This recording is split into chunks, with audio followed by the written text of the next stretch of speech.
សួស្តីបងប្អូនបាទខ្ញុំថ្ងៃនេះខ្ញុំមកបង្ហាញពីកម្មវិធីមួយដែលសម្អាតទូរស័ព្ទយើងកុំឲ្យស័ព្ទយើងកៀងអញ្ចឹងនេះខ្ញុំប្រើ CO Pro អញ្ចឹងទៅបើខ្ញុំ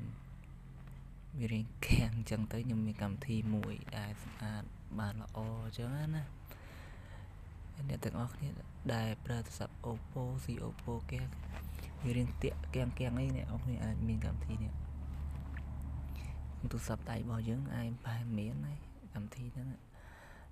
អ្នកគ្នាចូលសម្អាតវាមួយថ្ងៃទៅ2ដងឬក៏ក្នុង2ថ្ងៃសម្អាតម្ដងអញ្ចឹងក៏បានដែរនឹងចូលសម្អាតទៅ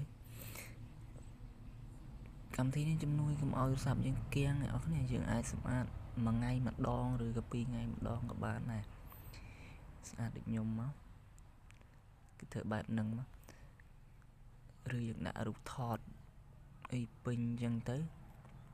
វាជួយកុំឲ្យស័ព្ទយើងកៀងពេកអញ្ចឹងណាដូចខ្ញុំផ្ទុកច្រើនអញ្ចឹងខ្ញុំសម្អាតវាមួយថ្ងៃម្ដង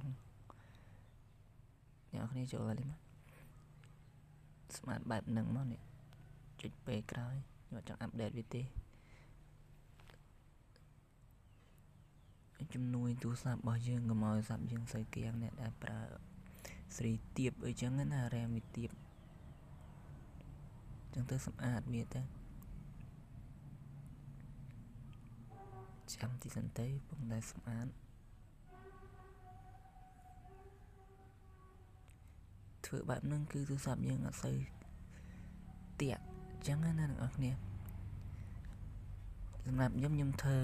ក្នុងមួយថ្ងៃខ្ញុំសម្អាតវាម្ដងចឹងនេះគាត់ជាចំណេះដឹងខ្លះសម្រាប់ខ្ញុំជិះផ្ទាល់ចឹងណា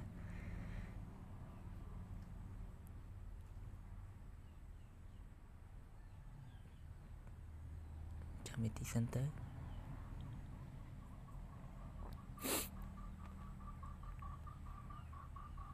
អ្នកនរគ្នាអាចធ្វើបានសិនអ្នកនរគ្នានេះក៏ចំណេះដឹងតិចតួចដែលខ្ញុំមានអញ្ចឹងទៅនឹងសម្អាតរួចហើយ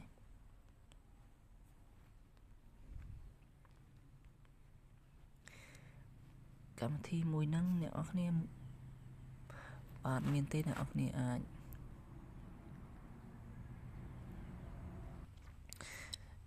អ្នកនរគ្នាអាចចូល download ក្នុង Play Store ក៏បានដែរអ្នកនរគ្នានេះគឺឈ្មោះវាអញ្ចឹងណាហើយអ្នកនរគ្នាអាចធ្វើតាមខ្ញុំក៏បានដែរព្រោះអីខ្ញុំធ្លាប់ឆ្លងកាត់វាមកហើយគឺពេលយើងសម្អាតវាទៅវានឹង smooth វាអត់សូវក្តៅអត់សូវស៊ីថ្មអញ្ចឹងណាកម្មវិធីមួយហ្នឹងហើយអរគុណច្រើន